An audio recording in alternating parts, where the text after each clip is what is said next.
ГСП онлайн. Городские новости сейчас.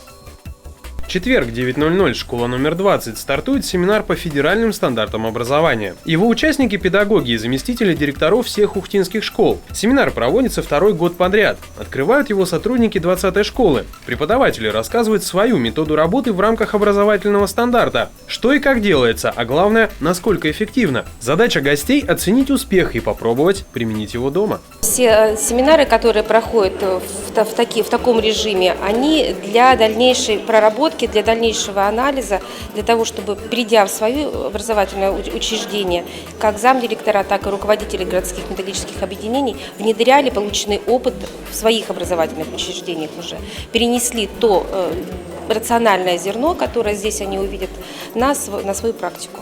В программе семинара 4 показательных урока по математике, литературе и истории. Они должны разнообразить сухую статистику презентаций. Во второй половине дня будут подведены итоги, однако возможность их обсудить в том же составе появится позже. Семинар такого рода первый и последний в этом календарном году. Следующий обмен опытом пройдет в 2016.